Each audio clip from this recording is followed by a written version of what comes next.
Olá para você que me vê agora, seja bem-vinda e bem-vindo a mais um episódio aqui da nossa série Atenção à Inovação. Eu sou Tomás Castilho e hoje o tema, neste episódio aqui, será miopia, né? O que é esse termo relacionado a organizações no que tange à inovação? Obviamente você deve conhecer vários exemplos e aqui nesta série a gente vai falar de alguns casos, um em especial aqui com o nosso convidado, que hoje é o Paulo Otávio Almeida, conhecido como PO, vamos chamar ele de PO aqui nesse episódio.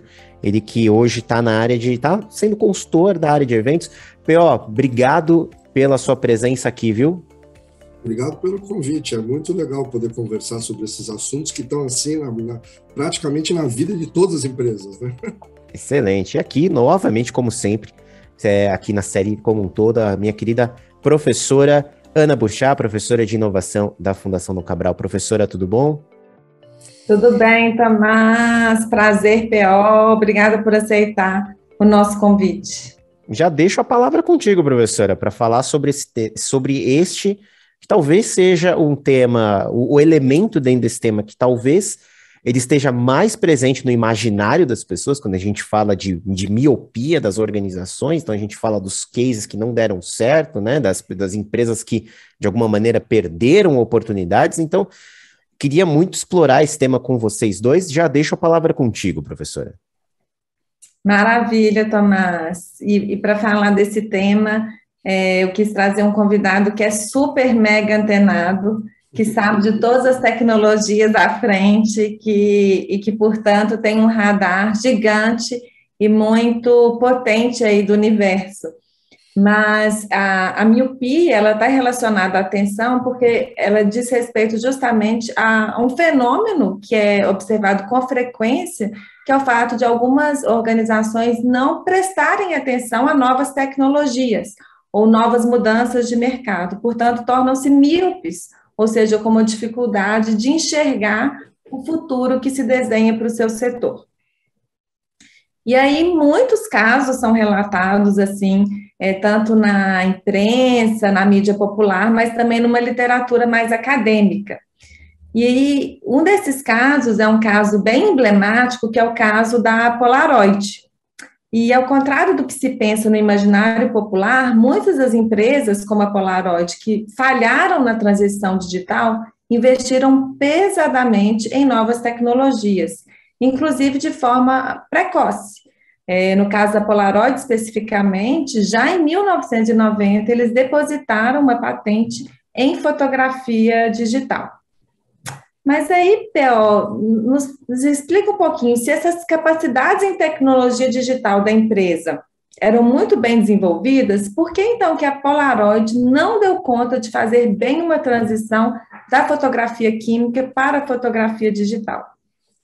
Eu acho que a resposta até é um pouco mais simples, né? Porque a gente vê a coisa da tecnologia, mas a gente esquece que as empresas são feitas de pessoas, né? Ou seja, sem a tecnologia não tem nada, só tem uma galera lá trabalhando, né?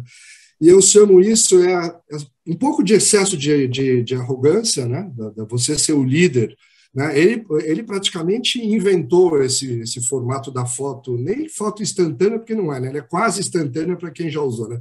Você puxar o Razor Blade ali, sair aquela foto, você ficar... Ou seja, eles praticamente inventaram isso. Então, eu chamo isso da síndrome do SFFA. O sempre foi feito assim, certo? Então, tinha uma crença lá dentro, o inventor, eu anotei aqui, Edwin Land, entendeu? O cara que inventou o negócio, ele era um gênio, ele era o Steve Jobs da época, né? E aí ele tinha todo o conhecimento técnico e tudo mais, e aquela coisa, o sucesso de um produto, certo? Então, quando você vai fazer essa transição, você falar pós, é que nem comentarista de jogo de futebol, né? Falar o pós é fácil, né? Mas na hora que você tem a leitura ali das jogadas ou da tática que está sendo utilizada, não é todo mundo que capta isso, certo? Então, eu acho que essa coisa que o título que você colocou aqui, que é miopia, é perfeito isso, certo? Porque quem seriam as pessoas dentro da Polaroid, enquanto o Dr. Land era vivo, que iriam chegar para ele e falar, não, o senhor está errado. uma empresa que fez mais de 500 patentes, o cara inventou o negócio, certo?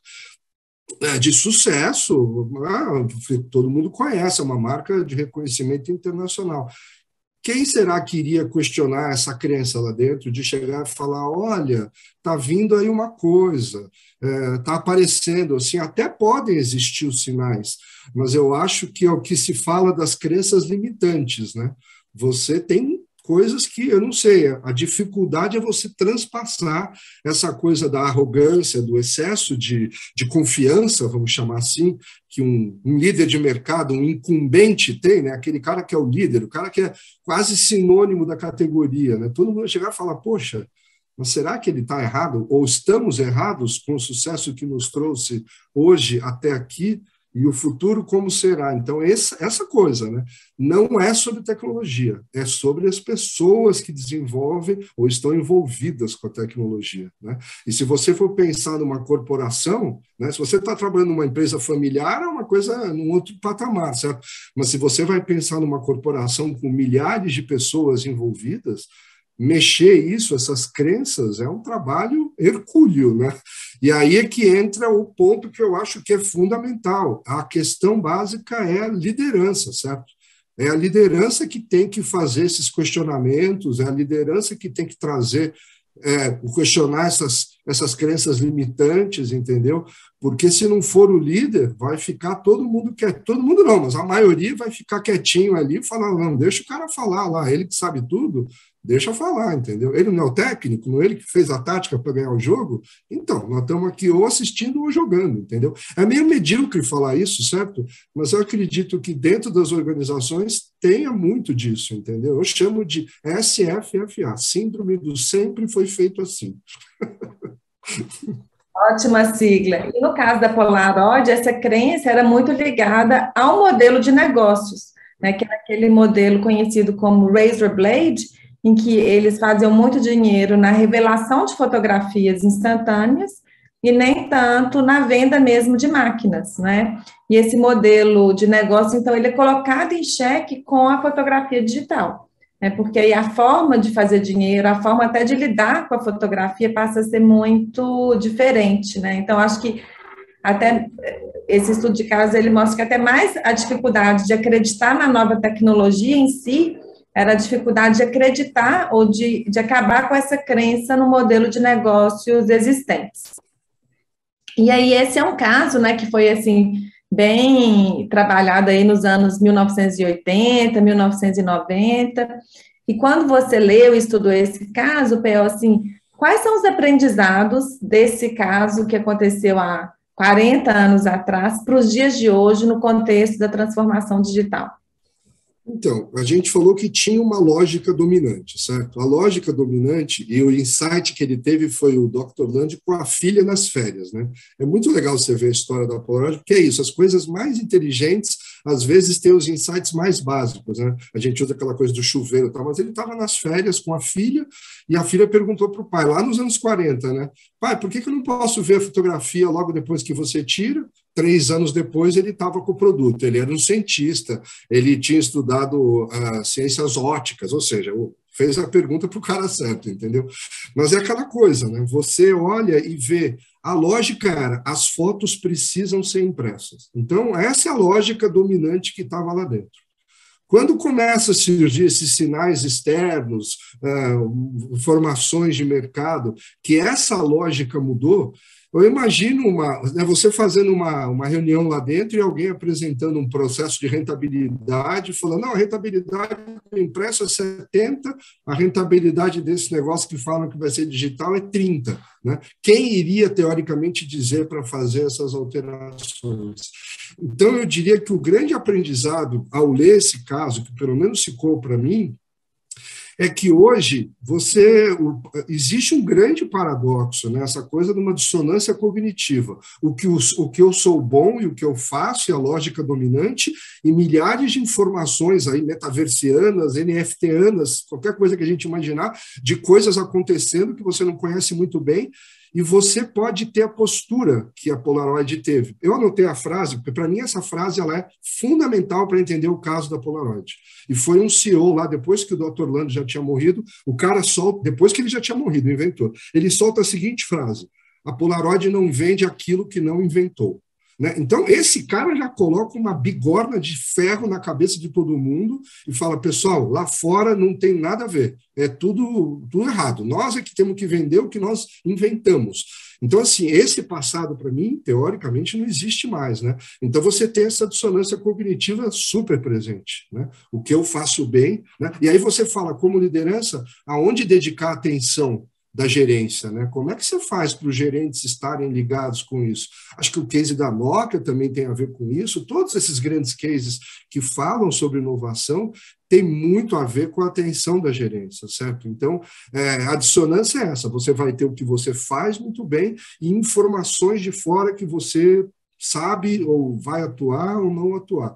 Então, acho que o grande ensinamento é a gente aprender mais sobre as empresas ambidestras, certo? Acho que esse é você saber, né, saber trabalhar com múltiplos interesses, né? Você saber trabalhar com múltiplos vetores. Talvez coisas que não vão dar certo, entendeu? Você vai trabalhar simultaneamente com o que você conhece e você vai trabalhar simultaneamente com coisas que você não conhece, né? Agora, parece fácil falar, mas dentro das empresas você captar as mentes das pessoas, as mentes e os corações, né? Você captar as mentes e os corações das pessoas, me parece ser o grande desafio e o grande aprendizado. Como tornar uma empresa ambidestra para, vamos dizer, trabalhar com essa dissonância cognitiva e você dedicar a atenção da gerência para esse lado ou para aquele lado. Isso é simples de falar, mas dificílimo de fazer. É verdade, e acaba que esses grandes casos assim de fracasso, como Polaroid, Nokia, Blockbuster e outros, eles estão muito no imaginário do gestor hoje em dia, né? Então, acho que a maioria de nós sente aquele medo de ser disruptado, entre parênteses aqui, né? Que é justamente não conseguir ter consciência dessas crenças limitantes e tornar-se míope frente às mudanças de mercado. E aí, na sua visão, na sua experiência também como gestor, Pel, quando que uma organização ela corre o risco de se tornar míope? E por que isso é importante do ponto de vista de sobrevivência organizacional? Eu acho que é o ponto que eu já falei, certo? Quando você não souber lidar com o ambíguo, quando você não souber lidar com os sinais externos que estão chegando, quando você tiver o excesso de confiança que é o que você faz é o suficiente e o que você conhece é o suficiente, eu diria que esse é o começo do fim, com a frase que eu falei do cara da Polaroid. Ali, aquela frase é uma lápide, é a pá de cal em cima do túmulo, né? Não tem o que fazer. Teve aquele, eu também vi, não sei se você vai falar, mas tem aquele case da P&G também, que eu acho que é super interessante, que o novo CEO, quando chegou lá, ele falou, nós temos 3.500 cientistas aqui dentro.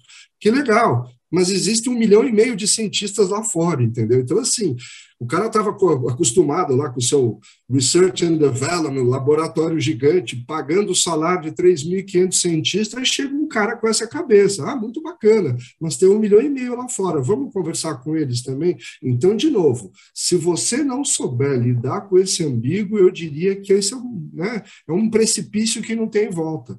A chance de você vai querer fazer a inovação incremental e deixar que a disruptiva alguém faça por você, né? Porque é muito fácil, né? Todo mundo acha que inovação disruptiva hoje vem de startups, né? Aí você fala, o cara não tem muito acesso a nada, não tem acesso a dinheiro, não tem acesso a recursos e teve uma ideia fantástica. Não me parece uma coisa tão longe assim das organizações, para as organizações terceirizarem e falar, não, inovação disruptiva não é com a gente, entendeu? Talvez esse excesso de confiança, esse medo, né? Em última instância, acho que o ponto principal é o medo, né? As pessoas têm medo. Acho que o medo impacta diretamente a cognição das pessoas. É o cara que solta a frase, nós só vendemos o que inventamos, pelo amor de Deus, fica todo mundo quieto na reunião, ninguém abre a boca. Então, em última instância, é o medo das pessoas em fazer. Então, como transformar isso numa ação positiva, num vetor positivo, né? Trabalhando com incremental, ótimo, beleza. e também trabalhando, sabendo trabalhar com a disruptiva, que seja comprando uma startup, mas saber trabalhar com esses dois e como fazer o balanço dessa atenção, né, nessas duas bandejas, para que lado vai mais atenção, mais dinheiro. Esse é o segredo, esse eu acho que tem que ser o grande desafio que as organizações têm hoje. Parece meio dissonância cognitiva, mas eu acho que é por aí. E me conta aqui, você é uma das pessoas mais antenadas assim, que eu conheço, não só no seu setor, mas até sabendo assim, de todas as novas tendências tecnológicas. E como que você se organiza, se prepara, inclusive gerencia a sua agenda para estar sempre com esse radar tão aberto e up-to-date com o mercado? Então, eu acho que isso, né, primeiro que eu atuo como consultor, então esse tem que ser, né, o sangue do negócio, né, ou seja, eu vou viver em cima dessa busca de conhecimento que a gente faz, certo? Agora, o que eu vejo é ter curiosidade, né, eu acho que o principal ponto é você, tudo bem que o medo a gente tem que evitar, mas se você não tiver curiosidade, às vezes uma coisa que não tem nada a ver para a tua área, ou às vezes uma coisa que te contam que é legal, quantas vezes eu já não experimentei processos ou informações de coisas que não tem muito a ver com a minha área, mas alguém chegou para mim e falou, nossa, eu fiz isso, foi super legal, foi super diferente. Você fala, opa, algo está acontecendo ali, entendeu? Então, acho que essa abertura, né, você também, a gente tem limitações cognitivas eu falo de dia, hora, minutos e segundos, né? Também não dá para a gente... Então, assim, acho que você tem que ter um foco, você tem que ter sei lá, uma espécie de máquina fotográfica, uma lente que você olha e fala, não, o que eu vou querer olhar é isso, entendeu? Então, eu vejo que para um setor como o que eu atuo, que é o setor de eventos, é um setor os seres humanos são seres sociais, gregários, né? Então, nós vivemos em sociedade, a nossa correlação é em grupo, né? Então, assim, tudo que impacta em grupos, então eu falo, coisas relacionadas à educação, coisas relacionadas ao sistema límbico, que é comida, alimentação, dormir, todos esses invólucros, vamos dizer assim, do que poderia estar relacionado com o setor de eventos, eu estou sempre ligado e sempre olhando, porque você nunca sabe de onde vai vir a onda, né? Você sabe que a onda vai vir, né? Então, assim, você está com essa vontade, essa curiosidade de você buscar essas informações, e eu falo, não é nada muito complicado, tá? Tem um montão de newsletter que eu acho que é bacana, entendeu? Seguir as pessoas, eu sempre, se a gente tem os mentores, eu tenho os mentores online também, eu vejo algumas pessoas que são pessoas que distribuem conteúdo ou informações muito boas, eu não tenho vergonha de entrar no perfil lá e ver quem ele está seguindo, o que ele está postando, ou aonde está o fluxo de informações dele e ir um pouco atrás, entendeu? Não tenho a menor... Eu tenho aí uns 3 ou 4 que quando o cara para escrever, eu paro para ler e vou atrás de todas as referências que o cara falou, entendeu? Não me sinto dono da verdade, eu nunca fui longe disso, e você saber identificar quem são essas pessoas que sabem mais que você e estão mais antenadas que você e podem de alguma forma te ajudar. E eu já até virei, assim, além de virar, vamos dizer, o LinkedIn é uma ótima fonte para você fazer isso, entendeu? Mas nas mais idiotas possíveis, tá? No TikTok também, você vai entrar lá e ver quem faz alguma coisa direito e ver quem que essa pessoa está seguindo e o que essa pessoa está seguindo está fazendo, entendeu? Ali você começa a ter as suas próprias opiniões e formar as suas próprias crenças em cima daquilo ser chato, ser viável, ser inteligente, entendeu? Então, assim, você não sabe de onde a informação vai vir, então acho que essa predisposição da curiosidade e você tentar evitar o medo, né? Aí depois outra coisa, aí a postura do consultor é muito fácil, né? Eu posso, né? Eu sempre chamado para ser o agente de mudança. Então, quando eu chego, eu começo a falar mesmo, já solto todos os cachorros na mesa, entendeu? Gostou, não gostou, é o que tem. Pode falar que está ruim, mas eu falo, olha, é simplesmente a minha opinião. E acho que essa coisa da curiosidade, né, esse olhar externo é muito importante. E eu fico pensando aqui que talvez também ir com o medo, né, inovar com o medo, né? Sim, sim. E embrace, né, como se fala isso, talvez até essa consciência do medo, ela ajuda, né? E existem vários tipos de medo. Acho que você pode ter um medo que é mais fácil de evitar, que é o medo da sua carreira não prosseguir na organização se aquela inovação, aquele projeto falhar, mas tem um medo também e esse talvez a gente pode pensar num ambiente em que há uma segurança psicológica maior dentro da organização, em que as falhas não são tão estigmatizadas, de forma que as pessoas precisam temer tanto, mas tem um outro nível da inovação que tem um elemento de incerteza, e aí quanto maior o grau de novidade, maior o grau de incerteza, e que em um nível, talvez, eu não consiga mitigar totalmente o medo, né? Talvez ter a consciência disso e ir com medo, ele também pode ser um bom anjo da guarda, no sentido de me ajudar, pelo menos, a refletir, né? O que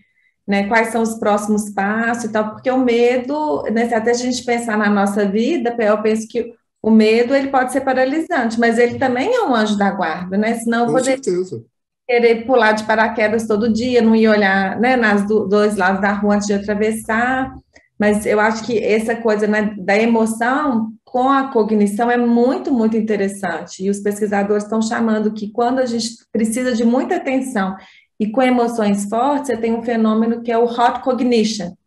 E aí eu acho que a inovação, com frequência, tem isso, né? Porque é o medo muito forte, como você disse, e, ao mesmo tempo, uma necessidade de atenção plena às novas tecnologias. Então, é por isso que eu amo, sou apaixonado pelo setor de eventos, porque eu acho esse conceito do hot recognition, como você falou, entendeu? O que acontece? Os eventos são campos neutros. Vai você, vai seu concorrente, vão todos os seus concorrentes nos eventos, numa feira, num congresso. Então, você ir lá e sentir o mood, como está acontecendo, o que está discutindo, mesmo que você não vá no evento, ou várias vezes eu já fiz isso, eu parei para analisar a grade do que estava sendo discutido lá. Não tive a experiência gregária de estar no evento, mas parei para analisar o que estava sendo discutido lá. Aí você vê, nossa, está discutindo nesse painel, acho que esse assunto está na pauta das pessoas, né? Então, você se preparar para isso, né? Você utilizar de ferramentas, sejam elas digitais ou presenciais, eu acho que é uma coisa básica. Mas eu falo dos eventos, porque o evento, por ser um terreno neutro, se você está indo lá e você vai falar para o seu chefe, você não precisa dizer que você fala, olha, o mercado está dizendo, teve 10 palestras, olha só, nossos concorrentes, você vai iniciando as pessoas com informações, entendeu? E essas informações vão se tornando na crença daquele setor, né? E não só do seu setor, foi o que eu falei, dos setores, às vezes, correlatos, aí depende da pessoa, né? Então, assim, eu que trabalho com evento, eu busco bastante informação no setor ou de tecnologia, por razões óbvias, mesmo que eu não entenda nada de tecnologia, eu vou lá para entender pelo menos o que eles estão falando, e setor de educação, porque eu acho que são setores complementares. Uma pessoa, quando vai num evento, tem uma decisão de, eventualmente, aprender, se conectar com algo novo. Então, o que está se fazendo em educação também é reflexo para o setor de eventos, mesmo que eles não tenham nada a ver, né? A pessoa escolher um curso de atualização, quando ela vai chegar lá e vai ver vamos dizer, a ementa do curso que ela vai trabalhar, ela vai olhar aquele assunto e vai falar, nossa, preciso me preparar, não tenho noção do que vai ser falado. Que bom, é uma coisa nova, entendeu? Mas alguém parou para pensar por aquilo. Alguém escreveu a ementa e viu que aquilo era relevante para aquele momento, para aquele grupo de pessoas.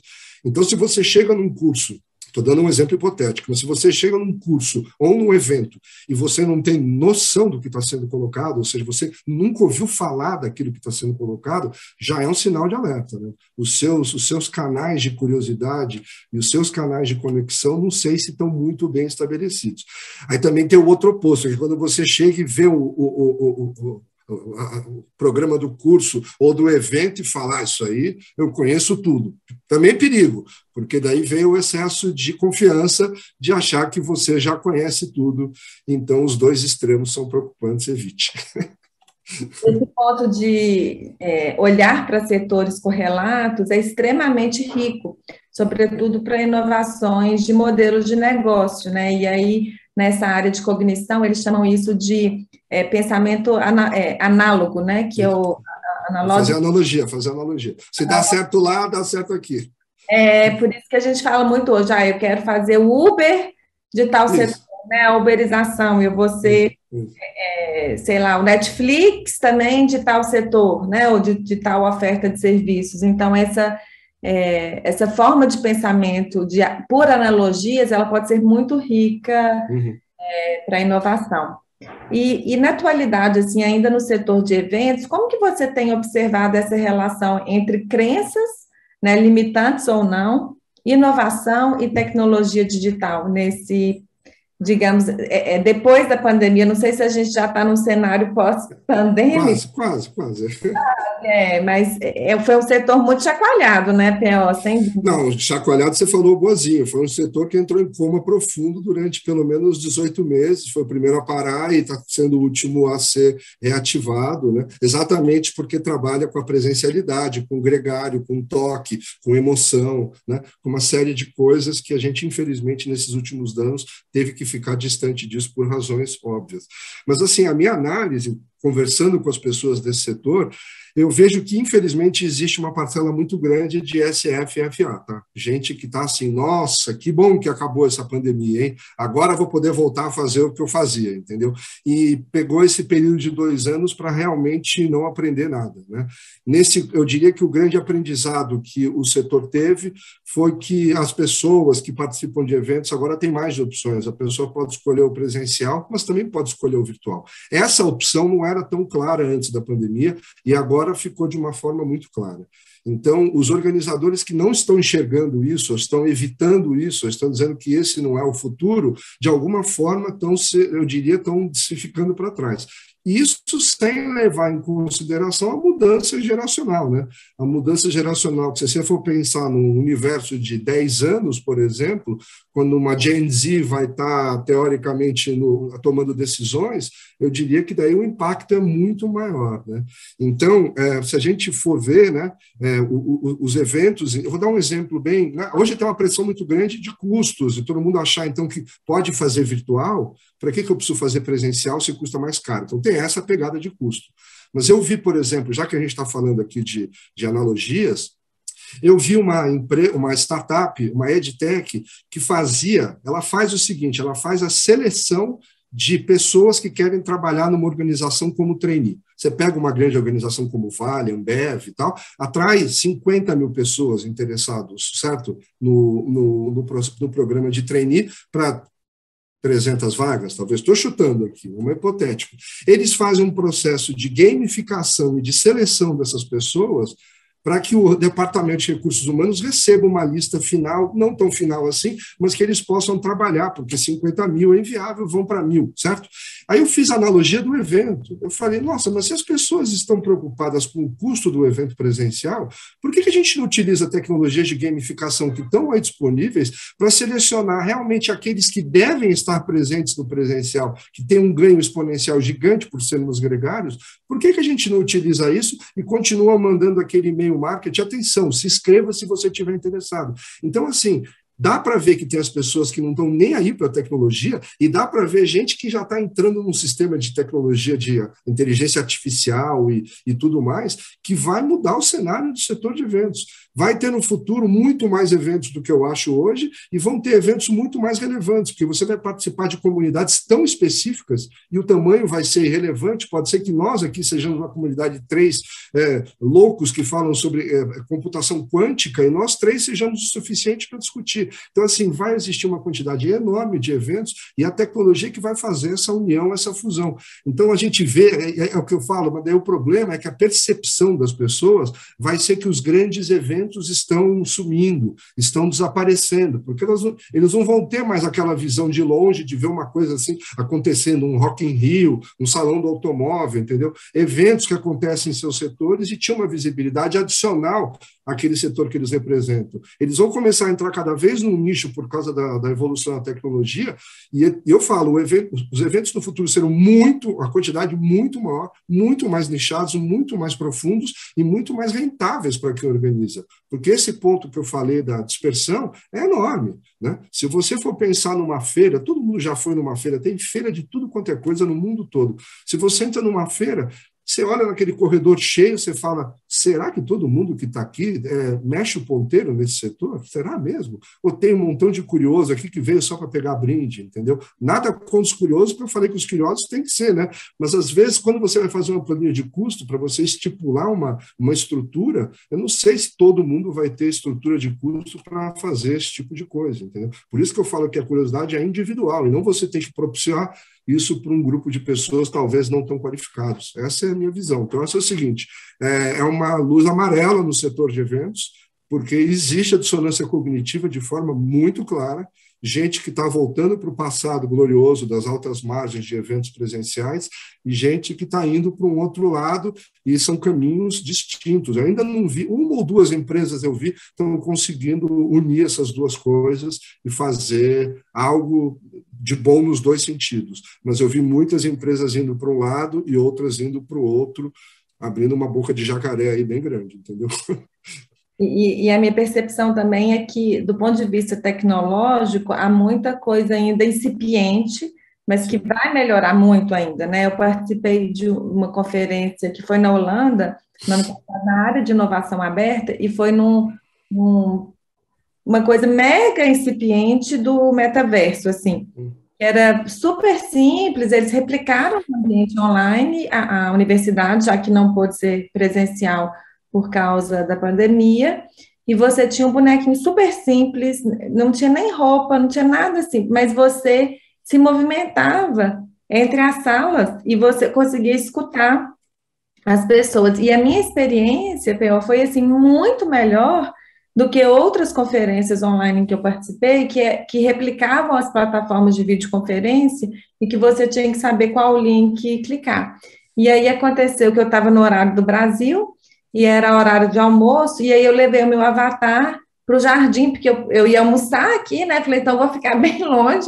Aí veio um outro avatar atrás de mim, querendo conversar comigo, e era uma pessoa que veio depois lá do debate e tal, e da conferência. E foi muito interessante, porque ainda que seja uma tecnologia ainda embrionária, eu percebi assim, muito grande da perspectiva de interação no ambiente virtual.